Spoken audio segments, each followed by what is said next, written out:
Hello everyone, welcome to master class. आजचा आपला topic आहे नियमन कायदा 1773 म्हणजेच रेग्युलेटिंग ॲक्ट 1773.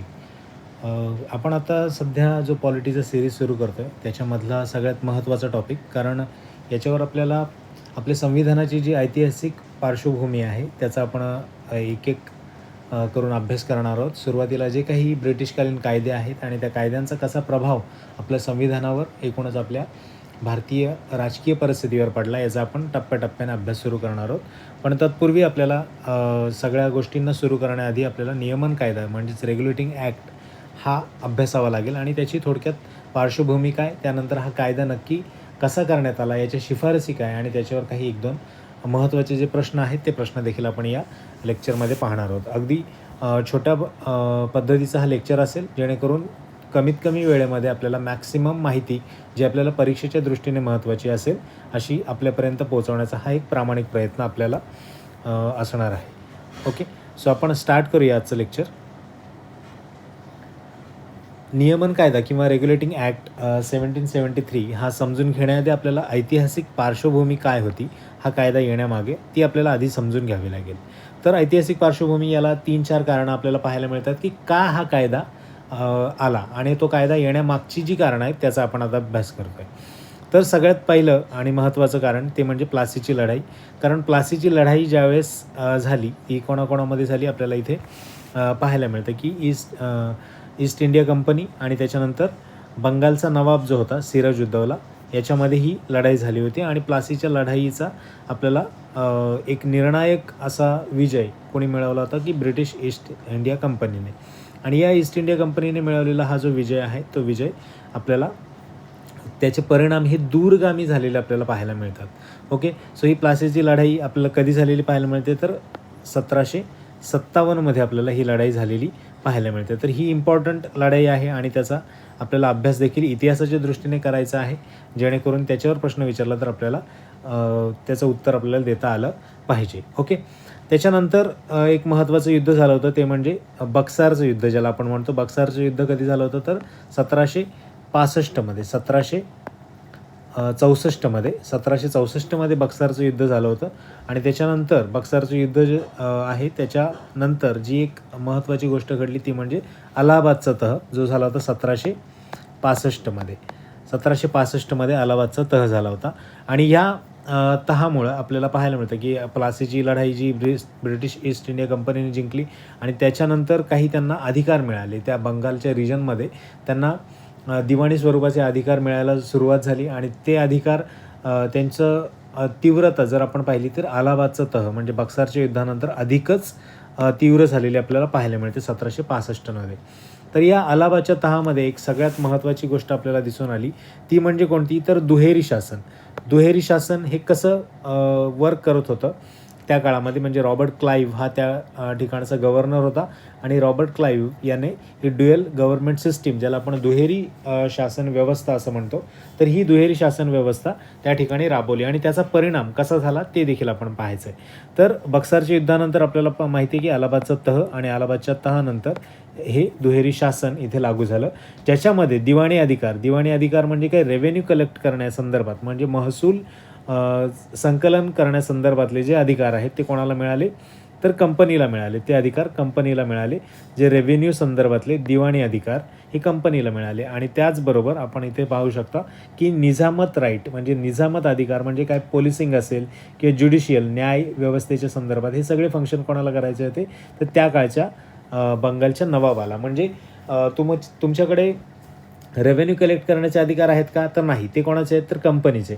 आणि त्याचबरोबर निजामत अधिकार म्हणजेच पोलिसिंग किंवा ज्युडिशियल फंक्शन्स कोण करणार आहे तर नवाब करणार आहे. म्हणजे हे दोन गोष्टींमध्ये सरळ काय करण्यात आला, भेद करण्यात आला आणि त्याला वेगवेगळ्या आता अधिकार किंवा अथॉरिटीज काय म्हणता येतील की त्या रूल करत होत्या. म्हणून इथे दिवाणी कोण बघतोय, ब्रिटिश. इथे निजामत अधिकार कोण बघतायत तर निजाम. ओके, नवाब. ओके, तर नवाब इथे बघत असताना आपल्याला काय पाहायला मिळतं की 2 पद्धतीचं शासन इथे लागू झालं. दुहेरी शासन लागू झालं.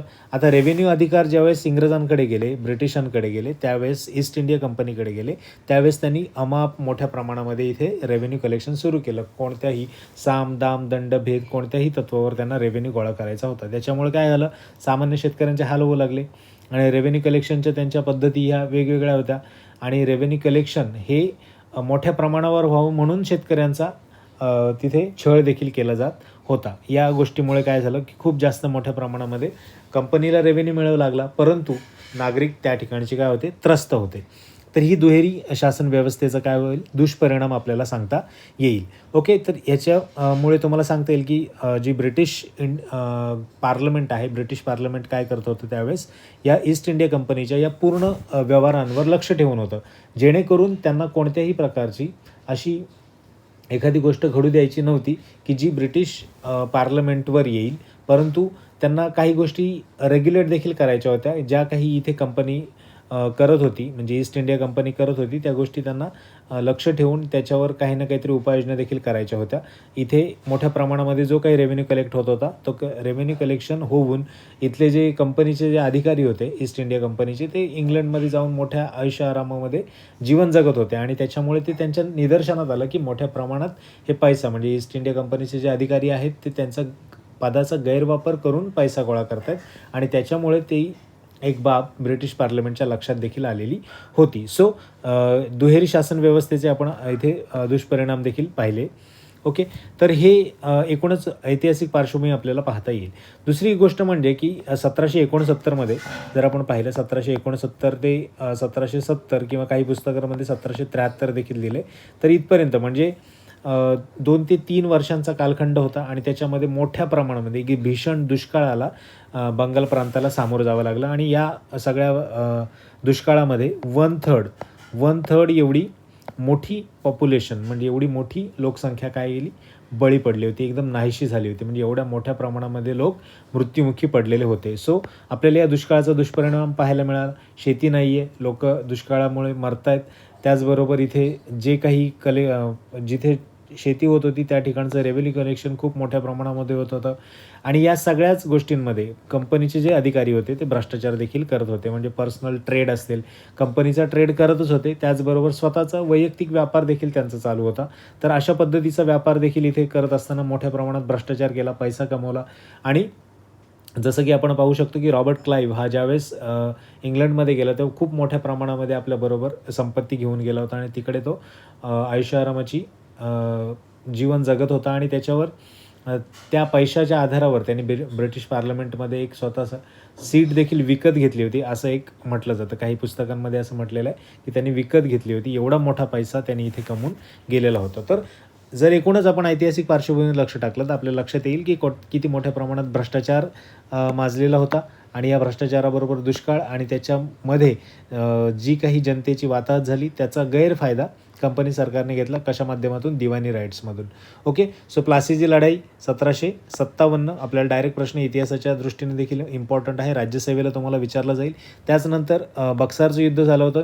या प्लासीच्या लढाईचंच हे एक प्रतिबिंब आपल्याला पाहायला मिळेल. इथे देखील हार झाली होती काही ज्या भारतीय मूळच्या ज्या काही सत्ता होते त्यांचा, बरोबर. त्याच्यानंतर अलाहाबादचा तह झाला आणि त्या अलाहाबादच्या तहामध्ये काही अन्यायकारक अटी होत्या, परंतु त्यातली एक सगळ्यात महत्त्वाचा आपल्याला जो आउटकम आला बाहेर तो म्हणजे दुहेरी शासन व्यवस्था आणि त्या दुहेरी शासन व्यवस्थेमधून दिवाणी राईट्स आणि निजामत राईट्स अशा 2 पद्धतीचं शासन झालं आणि त्याचा गैरफायदा ब्रिटिश गव्हर्नमेंटने घेतला. त्यानंतर पडलेलं दुष्काळ आणि या दुष्काळाचे देखील अनिष्ट परिणाम भारतावर झाले, एकूणच बंगाल प्रांतावर झाले आणि त्याच्यानंतर जो काही कंपनीचे जे अधिकारी होते त्यांनी केलेला भ्रष्टाचार, याच्यामुळे ब्रिटिश पार्लमेंटच्या एकूणच लक्षात आलं की आपण जी काही सनद किंवा चार्टर जे कंपन्यांना दिलेलं आहे त्या कंपन्यांनी त्याचा गैरफायदा घेऊन मोठ्या प्रमाणामध्ये तिथे पर्सनल ट्रेड, भ्रष्टाचार या सगळ्या गोष्टी, अन्याय, अत्याचार सगळं चालू आहे आणि याच गोष्टीवर आधारित असं त्यांना रेग्युलेट करण्यासाठी, त्यांना नियमन करण्यासाठी, त्यांना नियामक दृष्टीने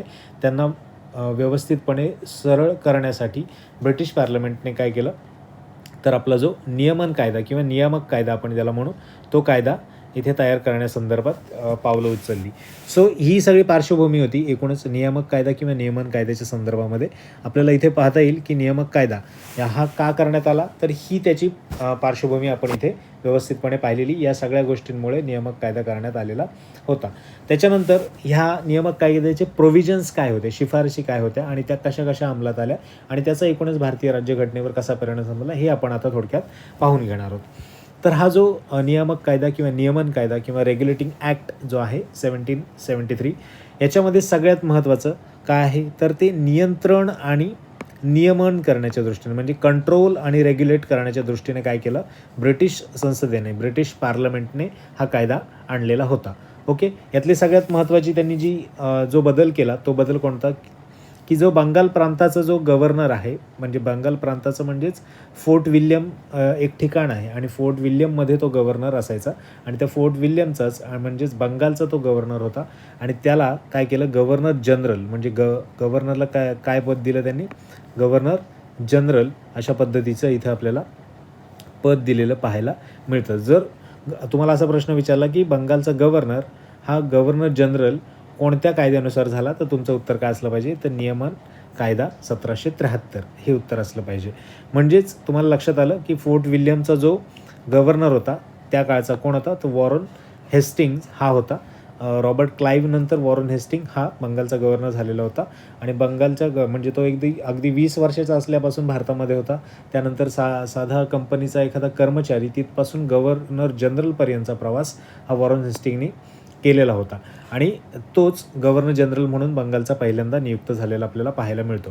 त्यामुळे हा W लक्षात ठेवायचा आपल्याला. कारण आपल्याला गव्हर्नर जनरल, त्यानंतर काय होईल, गव्हर्नर जनरल ऑफ इंडिया, त्याच्यानंतर व्हॉइसरॉय अशा पद्धतीचे बदल आपले वेगवेगळ्या कायद्यांनुसार पाहायला मिळतील जे ब्रिटिश पार्लमेंटने केलेले होते. सो इथे पहिली शिफारस होती ती आपली कोणती, गव्हर्नर हा काय झाला, तर गव्हर्नर जनरल ऑफ बेंगॉल झाला. तो कोण होता, तर वॉरन हेस्टिंग्ज होता. त्यानंतर हे आपण पाहिलं, गव्हर्नर जनरलला सहाय्य करण्यासाठी किंवा त्याचं कार्यभार व्यवस्थित चालावं यासाठी काय करण्यात आली, तर एक कार्यकारी परिषद नेमण्यात आली. म्हणजे कार्यकारी परिषद त्याच्यासाठी एक तयार करण्यात आली आणि त्या परिषदेमध्ये 4 सदस्य देण्यात आले. ओके, तर 4 सदस्य कोण, तर हा एक कोण आहे, तर गव्हर्नर जनरल म्हणजेच कोण, तर वॉरन हेस्टिंग्ज आणि त्याच्याबरोबर त्याला सहाय्य करण्यासाठी, त्याला काम करण्याला मदत करण्यासाठी 4 जण 1+4 अशा पद्धतीचं एक एक्झिक्युटिव्ह काउन्सिल म्हणजे त्यालाच गव्हर्नर काउन्सिल ही त्याला देण्यात आली. जनरल गव्हर्नरची गव्हर्नर काउन्सिल, एक्झिक्युटिव्ह काउन्सिल देण्यात आली आणि त्या मध्ये आपल्याला काय पाहता येईल की त्यांचे जे काही निर्णय होते ते गव्हर्नर या काउन्सिलमध्ये कसे घेतले जाते, तर मेजॉरिटी पद्धतीने घेतले जायचे. म्हणजे या 4 पैकी मतदान व्हायचं. ज्यावेळेस 2-2 या पद्धतीने मतांची समानता होईल किंवा टाय होईल, तो टाय ब्रेकरसाठी कोण करायचा, तर वॉरन हेस्टिंग्ज किंवा गव्हर्नर जनरल काय करायचा, त्याचा वेटो वापरायचा आणि त्याची ती एक आपण त्याचा जो अधिकार होता त्याच्यामध्ये तो वापरायचा आणि त्याचं मत तो द्यायचा. म्हणजे कोणाच्या तरी एकाच्या बाजूने द्यायचा, 3-2 असा तो निर्णय घेतला जायचा. म्हणजे आपल्याला इथे पाहता येईल की टाय झाल्यानंतरच तो मत वापरत होता. तोपर्यंत हे 4 जण आपली मतं मांडायची. हे 4 कोण, तर कार्यकारी परिषदेमधले ही लोकं होती. ओके, तर त्याला सहाय्य करण्यासाठी कामकाजामध्ये आपल्याला इथे पाहायला मिळते. वेगळी अशी कोणती विधान परिषद आत्तापर्यंत आहे का, 1773चा आपण विचार करतोय तर नाही.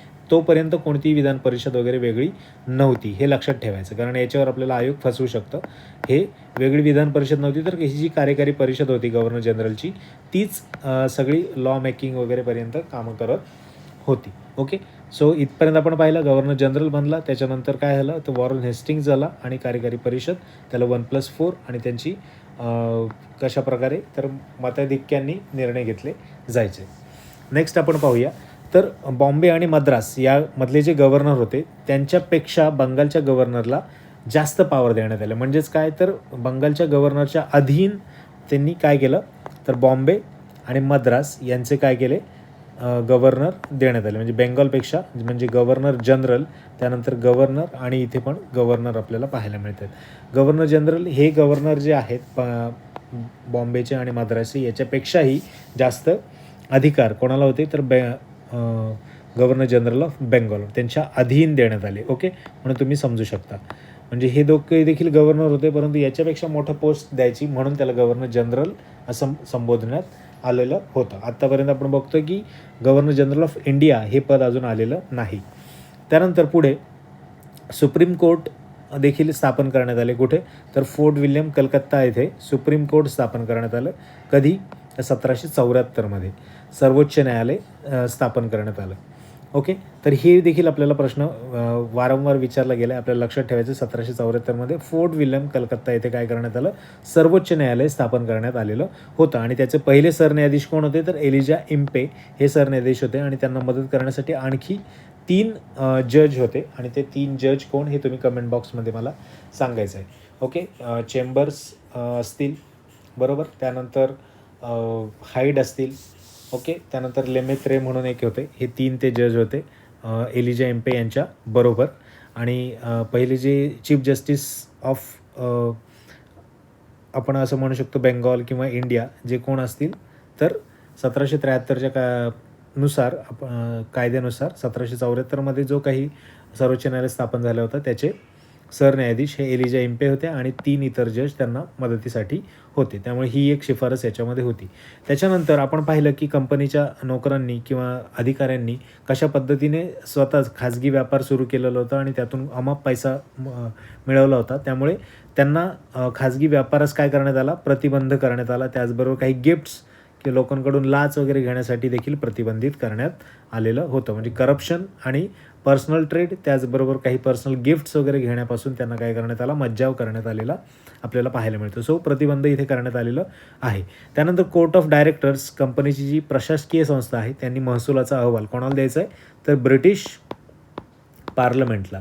ब्रिटिश पार्लमेंट त्यांना काय करायचं आहे? त्यांनी हा जो महसुलाचा रेव्हेन्यू रिपोर्ट जो आहे तो कोणाला द्यायचा आहे? ब्रिटिश पार्लमेंटला. कोणी द्यायचं आहे? Court of director. Court of director कोण? जसं की एखादी कंपनी असते आणि ती कंपनी जर आपण पाहिली तर त्याच्यामध्ये काही संचालक असतात, डायरेक्टर्स असतात.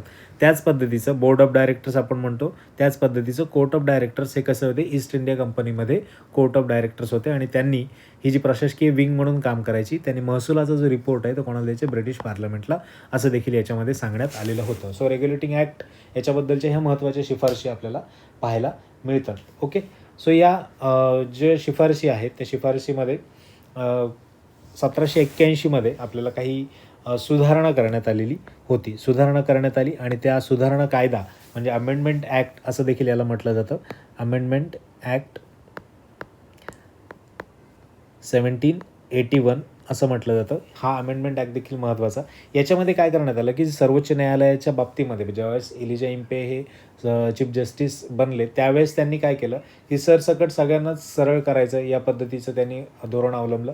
आणि जे काही अधिकारी ब्रिटिश आणि इतर या सगळे जे कोण दोषी आढळेल त्यांना देखील त्यांनी कारवाईसाठी मोठ्या प्रमाणामध्ये त्रास दिलेला आपल्याला पाहायला मिळतो. त्यामुळे सर्वोच्च न्यायालयाच्या ज्या अधिकारात काय करण्यात आलं? बदल करण्यात आला. म्हणजे त्यांनी कंपनीचे जे कोण आपले अधिकारी वगैरे आहेत यांच्या संदर्भात जो काही निर्णय घ्यायचा आहे, न्यायनिवाडा करायचा आहे, त्याच्याबद्दलची त्यांची धोरणं याच्यामध्ये देखील बदल करण्यात आलेलं आपल्याला पाहायला मिळतो. त्यानंतर महसुलाच्या बाबतीत त्यांनी हस्तक्षेप करायचा नाही. हे जे काही महसुलाच्या बाबतीमध्ये जे हस्तक्षेप आहे ते कोण करेल? तर जी आपण गव्हर्नर काउन्सिल बघितली त्या काउन्सिलकडे या सगळ्या गोष्टी पाहता येतील. त्याच्यानंतर अपील करण्यासंदर्भात म्हणजे जे काही प्रोव्हिन्शियल कोर्ट होते म्हणजे बंगाल समजा पटनाचा जो प्रोव्हिन्शियल कोर्ट असेल तर पटनाचा प्रोव्हिन्शियल कोर्ट कोणाकडे अपील करणार? तर सुप्रीम कोर्ट कलकत्त्याला करणार. परंतु अशा प्रकारचं अपील त्यांच्याकडे केल्यामुळे गव्हर्नर आणि काउन्सिल यांचं महत्त्व कमी झालं आणि त्या महत्त्व कमी झाल्यामुळे त्यांनी अशी एक तक्रार किंवा त्यांचा असं एक नाराजीचा सूर असा कळवला गेला आणि त्यातून काय करण्यात आलं? ब्रिटिश पार्लमेंटने जे अपिलाचे जे अधिकार आहेत ते कोणाला देण्यात आले? तर गव्हर्नर जनरल आणि काउन्सिलकडे स्थलांतरित केले. कोणाकडून? तर सुप्रीम कोर्टकडे जे अधिकार होते ते कोणाकडे देण्यात आले? तर गव्हर्नर आणि त्यांची काउन्सिल जी होती त्यांच्याकडे. ओके, वैयक्तिक कायदे लागू करण्यासंदर्भात प्रतिपादन म्हणजे जर हिंदू असेल तर त्यांना हिंदू कायदे, मुस्लिम असेल तर त्यांना त्यांचे मुस्लिम कायदे, अशा मुस्लिम पर्सनल लॉ वगैरे.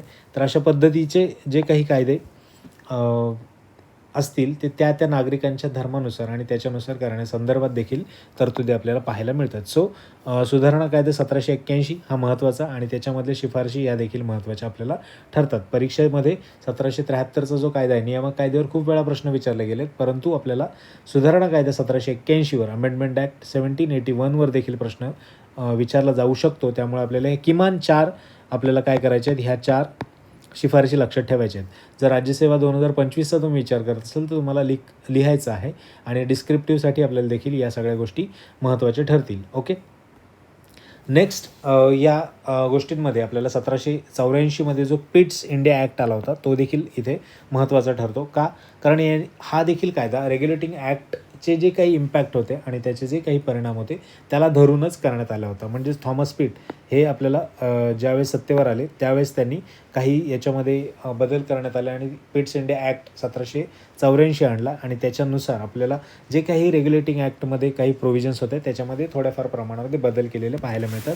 खूप इम्पॅक्ट या पिट्स इंडिया ॲक्टचा आहे, त्यामुळे थॉमस पिट यांचा देखील याच्यामध्ये रोल महत्त्वाचा आहे. त्यांनी काय केलं, कंपनीचे ज्या कमर्शियल आणि पॉलिटिकल जे काही कार्य आहेत त्याच्यामध्ये फरक केला. हा फरक का केला? कारण आपण सुरुवातीला पाहिलं युद्ध करणं, एखाद्याबरोबर तह करणं, युद्ध थांबवणं, ह्या गोष्टी पॉलिटिकल झाल्या. त्याचबरोबर कमर्शियल काय तर रेव्हेन्यू गोळा करणं, त्याच्यानंतर व्यापार करणं, ह्या सगळ्या गोष्टी म्हणजे ह्या दोन्ही गोष्टी कोण करत होतं तर ईस्ट इंडिया कंपनी. ओके. आणि ईस्ट इंडिया कंपनीचं कोण करत होतं तर त्याच्यामध्ये जे कोर्ट ऑफ काय आहेत कोर्ट ऑफ डायरेक्टर्स आहेत ते करत होते. पण हे सगळे गोष्टी एकच विंग करत असताना, एकच संस्था करत असताना त्याच्यामध्ये आपल्याला काही कॉन्फ्लिक्ट्स पाहायला मिळाले. ओके. सर त्याच्यामुळे आपण काय केलं की 1784चा जो पिट्स इंडिया ॲक्ट आहे त्याच्यामध्ये सरळ त्यांनी व्यावसायिक आणि राजकीय कार्यांमध्ये भेद केला. ओके. व्यावसायिक आणि राजकीय कार्यांमध्ये भेद केला. व्यावसायिक कार्यांसाठी कोण केलं तर कोर्ट ऑफ डायरेक्टर जे त्यांचे आधीपासूनच होते. ओके. आता तुम्हाला कधी प्रश्न विचारले पिट्स इंडिया ॲक्टनुसार कोर्ट ऑफ डायरेक्टरची स्थापना करण्यात आली तर ही सरळ चूक आहे. याच्यामध्ये कोर्ट ऑफ डायरेक्टरची स्थापना करण्यात आली नाही. कोर्ट ऑफ डायरेक्टर्स हे ऑलरेडी जेव्हा ईस्ट इंडिया कंपनी स्थापन झाली तर कंपनीचे ते कोर्ट ऑफ डायरेक्टर्स ऑलरेडी तेव्हापासूनच आहेत. ओके. तर पिट्स इंडिया ॲक्टनुसार स्थापना कसली करण्यात आली तर बोर्ड ऑफ कंट्रोलची स्थापना करण्यात आली. फक्त याच्यामध्ये काय केलं या कायद्यामध्ये तर या कार्यांमध्ये फरक केला. एवढंच आपल्याला गोष्ट लक्षात ठेवायची की फरक केला, त्याच्यामुळे आपल्याला हे कन्फ्युजन होता कामा नये. व्यावसायिक आणि राजकीय, कमर्शियल आणि पॉलिटिकल या जे काही कार्य होते त्याच्यामध्ये भेद केलेला पाहायला मिळतो. कमर्शियलसाठी कोण तर कोर्ट ऑफ डायरेक्टर्स म्हणजेच संचालक मंडळ. त्यानंतर राजकीय म्हणजे पॉलिटिकल विंगसाठी कोण तर बोर्ड ऑफ कंट्रोल म्हणजे नियंत्रण मंडळ. ओके. नव्याने निर्माण झाले बोर्ड ऑफ कंट्रोल आणि आधीची कोण कमर्शियल विंग कोणती court of director. So political board of control, commercial court of directors हे आपण दोन्ही लक्षात ठेवायचं आहे. त्यानंतर गव्हर्नर काउन्सिलचे जे संख्याबळ होतं ते किती 4 होतं आपण पाहिलं बरोबर. ते किती करण्यात आलं 3 करण्यात आलं. का करण्यात आलं कारण प्रत्येक वेळेस ज्यावेळेस त्या चौघांमध्ये मतभेद व्हायचा त्या 2-2 असा टाय व्हायचा आणि त्या प्रत्येक वेळेस गव्हर्नर जनरलला आपलं मत मांडावं लागायचं. तर ते तसं होऊ नये म्हणून त्या तिघांमध्येच डायरेक्ट 2-1 इथपर्यंत त्यांचं काहीतरी एखाद्या गोष्टीवर न्यायनिवाडा व्हावा म्हणून गव्हर्नर जनरलचेच इनडायरेक्टली या शिफारशी होत्या आणि थॉमस पिटने त्या प्रमाणामध्ये आपल्याला 3 सदस्यांपर्यंत कमी केलेलं पाहायला मिळतं आहे. ओके. त्यानंतर भारतीय व्यवहार ब्रिटिश सरकारच्या थेट नियंत्रणाखाली ठेवले. म्हणजे जे काही भारतीय व्यवहार असतील ते थेट नियंत्रणाखाली डायरेक्ट इन कंट्रोल आले कोणाच्या तर ब्रिटिश सरकारच्या. त्यामुळे हे देखील आपल्याला इथे पाहायला मिळतं पिट्स इंडिया ॲक्टनुसार. सगळ्यात महत्त्वाचे स्टेटमेंट इथे ते म्हणजे याच्यावर वारंवार आयोगाने प्रश्न विचारला UPSCला तर हा खूप हॉट टॉपिक आणि या टॉपिकवर जेव्हा प्रश्न विचारतो हे स्टेटमेंट याच्यामध्ये असतंच. काय तर कंपनीच्या भारतातील प्रदेशांना भारतात ब्रिटिशांचा ताबा ब्रिटिश पजेशन इन इंडिया असं संबोधण्यात आलं. म्हणजे समजा इंडिया आहे आपण असं जर लक्षात घेतलं इंडियाचा मॅप तर इंडियाच्या मॅपमध्ये समजा आपण असं बघितलं की हे काही अशी ठिकाणं आहेत की या ठिकाणांवर ब्रिटिश कोणाचा ताबा आहे तर कंपनीचा ताबा आहे. या सगळ्या ईस्ट इंडिया कंपनीचा ताबा आहे. तर अशा ठिकाणांना काय संबंध भारतात ब्रिटिशांचा ताबा ब्रिटिश पजेशन इन इंडिया असं त्या ठिकाणांना संबोधण्यात आलेलं आपल्याला पाहायला मिळतं. सो ह्या पद्धतीने देखील लक्षात ठेवा. म्हणजे ब्रिटिश पजेशन ऑफ इंडिया असं पहिल्यांदा कोणत्या कायद्यानुसार म्हणण्यात आलं तर पिट्स इंडिया ॲक्टनुसार म्हणण्यात आलेलं होतं. ओके. तर ह्या गोष्टी देखील आपल्याला लक्षात ठेवायच्या आहेत, कारण जेणेकरून काय आहे, प्रश्न कसाही विचारला जाईल, आयोग हल्ली खूप डेप्थमध्ये प्रश्न विचारतो आहे, जेणेकरून आपल्याला त्याच्याबद्दलचं नॉलेज असलं पाहिजे. ओके. त्याच्यानंतर जे काही मद्रास आणि बॉम्बे येथे जे काही गव्हर्नर काउन्सिल स्थापन करण्यात आलं, सुरुवातीला फक्त आपण पाहिलं तर रेग्युलेटिंग ॲक्टनुसार कुठेच स्थापन करण्यात आलं होतं, फक्त आणि फक्त बंगालमध्ये. ओके. बंगालची जी गव्हर्नर जनरल जिथे स्थापन करण्यात आलं, म्हणजे वॉर्न हेस्टिंग होते आणि त्यांची गव्हर्नर काउन्सिल होती, त्यांना सपोर्ट करण्यासाठी, सहाय्य करण्यासाठी. त्याच्यानंतर आपल्याला पाहायला मिळतं की मद्रास आणि बॉम्बेमध्ये देखील गव्हर्नर काउन्सिल, म्हणजे ते गव्हर्नर होते त्यांची काउन्सिल स्थापन करण्यात आली. आणि ही गव्हर्नर जनरलची काउन्सिल होती कुठे, तर बेंगॉलमध्ये, ही मद्रासमधली आणि ही बॉम्बेमधली. हे कोणाच्या अधीन अजूनही आहेत, तर ते गव्हर्नर जनरल ऑफ बेंगॉलच्या अधीनही दोघे बॉम्बे आणि मद्रासचे गव्हर्नर असणार आहेत. ओके. थेट नियंत्रण आलं ब्रिटिशांचं भारतात ब्रिटिशांचा ताबा, ब्रिटिश पोझिशन इन इंडिया म्हणण्यात आलं. 4मधून किती 1 कमी केला आणि 3पर्यंत हे सदस्य ठेवण्यात आले. कोणाचे, तर जनरलची जी काउन्सिल होती त्याचे. ओके. गव्हर्नर जनरलची काउन्सिल होती त्याचे. हे 2 पदांमध्ये कार्यांमध्ये भेद केला आणि त्यासाठी 2 वेगवेगळ्या एंटिटीज स्थापन करण्यात आल्या. पहिली एंटिटी ऑलरेडी होती, दुसरी स्थापन करण्यात आली. त्याच्यानंतर आपण हे जे 3 गोष्टी पाहिल्या, म्हणजे अमेंडमेंट ॲक्ट आणि त्याचबरोबर रेग्युलेटिंग ॲक्ट आणि पिट्स इंडिया ॲक्ट, ह्या सगळ्या व्यवस्थितपणे तुम्हाला समजल्या असतील, त्या शिफारशी, तर त्याचं बॅकग्राऊंड आपल्याला समजलं असेल, ऐतिहासिक पार्श्वभूमी काय होती आणि का इंटरफेअर करावं लागलं ब्रिटिश पार्लमेंटला, आणि जो काही गदारोळ माजलेला होता, म्हणजे प्लासीच्या लढाईपासून, बक्सरच्या लढाईपासून, अलाहाबादच्या तहापासून, त्यानंतर त्या अलाहाबादच्या तहाची उत्पत्ती असलेली कोणती प्रणाली, तर दुहेरी शासन प्रणाली, ज्याच्यामध्ये निजामत आणि त्याचबरोबर दिवाणी अधिकार यांची विभागणी करण्यात आली. आणि त्याचा कसा बॅड इम्पॅक्ट हा तेथील शेतकऱ्यांवर पडला, आणि त्याच्यानंतर पर्सनल ट्रेड, भ्रष्टाचार, दुष्काळ, या सगळ्यामध्ये कसा तिथला बंगालचा प्रांत एकदम पूर्णपणे आपल्याला असं सांगता येईल की अतिशय अस्ताव्यस्त झाला होता. आणि नंतर मग रेग्युलेटिंग ॲक्ट ह्या कंपनीला सरळ करण्यासाठी ब्रिटिश पार्लमेंटने आणला, आणि त्याचंच आपल्याला हे सगळं परिणाम पाहायला मिळतात. आणि हेच आपल्या भारतीय संविधानाची एक ऐतिहासिक पार्श्वभूमी आपण समजून घेत असताना ह्या कायद्यांचा अभ्यास होणं गरजेचं ठरतं. तर आपण इथे एक प्रश्न पाहूयात. 1773च्या नियामक कायद्याच्या तरतुदीनुसार यांची फोर्ट विल्यमच्या प्रेसिडेन्सीच्या गव्हर्नर जनरलमध्ये कोण आहे, तर आपल्याला हा खूपच सोपा प्रश्न होता. तो म्हणजे कोणता, तर कोण होता, वॉरन हेस्टिंग. रॉबर्ट क्लाईव्ह नंतर वॉरन हेस्टिंग्स. ओके. पहिला गव्हर्नर जनरल कोण, वॉरन हेस्टिंग्स. ओके. W लक्षात ठेवायचं. त्यानंतर नेक्स्ट आपल्याला प्रश्न आहे, तो म्हणजे काय, 1773च्या रेग्युलेटिंग कायदा ब्रिटिश संसदेने मंजूर केला होता. या संदर्भात आपल्याला काय आहे की 3 विधानं दिलीत, आणि त्याच्यावरून आपल्याला कोणती बरोबर आहेत ती आपल्याला शोधायची आहेत. तर भारतातील ईस्ट इंडिया कंपनीच्या प्रदेशावर प्रशासनाची संसदीय नियंत्रण स्थापित करणे याच्या संदर्भात, तर हे स्टेटमेंट बरोबर आहे. रेग्युलेट करण्यासाठीच ते करण्यात आलं होतं. बंगालचा गव्हर्नर हा बंगालचा गव्हर्नर जनरल बनवा अशी शिफारस याच्यामध्ये होती का, तर हो, नक्कीच होती. त्यानंतर भारतातील दुहेरी शासन प्रणाली समाप्त करण्यात आली. आपल्याला पाहायला मिळालं की दुहेरी शासन प्रणाली समाप्त झाली. कोणती, जी रॉबर्ट क्लाईव्हच्या काळामध्ये आपण पाहिलेली होती, अलाहाबादच्या तहानंतर आलेली. सो स्टेटमेंट, 3 स्टेटमेंट बरोबर आपल्याला हे 3ऱ्या क्रमांकाचं उत्तर मार्क करता येईल. त्यानंतर 1784च्या पिट्स इंडिया ॲक्टच्या खालीलपैकी कोणती वैशिष्ट्ये आहेत ते आपल्याला विचारले. या कायद्याने ब्रिटिश सरकारला कंपनीच्या कारभारावर सर्वोच्च नियंत्रण दिले. त्यानंतर याने नियंत्रण मंडळाची स्थापना केली. हे आपल्याला पॉलिटिकल म्हणजे राजकीय कार्यासाठी स्थापन केलेलं होतं मंडळ, त्यामुळे हे लक्षात असलं पाहिजे. बरोबर. त्यानंतर यांनी साम्राज्याच्या भारतातील गव्हर्नर जनरलच्या भारतातील साम्राज्याच्या हितावर परिणाम करण्याबाबत त्यांची परिषद रद्द करण्याचा अधिकार देण्यात आला. तर हे चुकीचं आहे.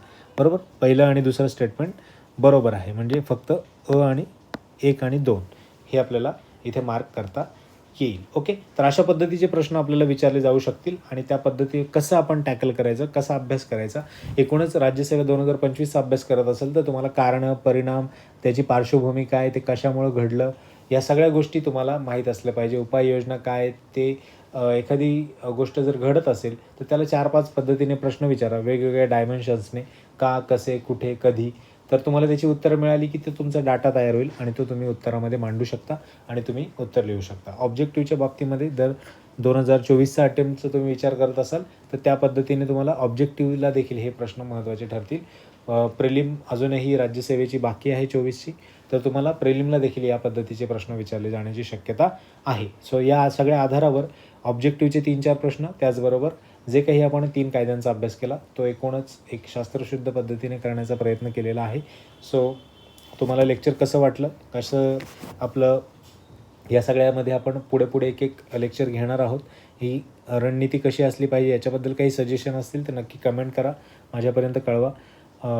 सो आपल्याला जर हे लेक्चर आवडलं असेल तर आपल्या मित्रांना देखील शेअर करा, त्यांच्यापर्यंत पोहोचवण्यास मदत करा, कारण हा एक छोटासा प्रामाणिक प्रयत्न होता जो आपल्या सगळ्यांना नक्की आवडला असेल अशी आशा बाळगतो. आणि आजचं लेक्चर संपलं. त्यानंतर आपण आपल्या या सगळ्या यूट्यूब चॅनलला लाईक करा, शेअर करा आणि सबस्क्राईब करायला नक्की विसरू नका. Thank you so much. Have a great time.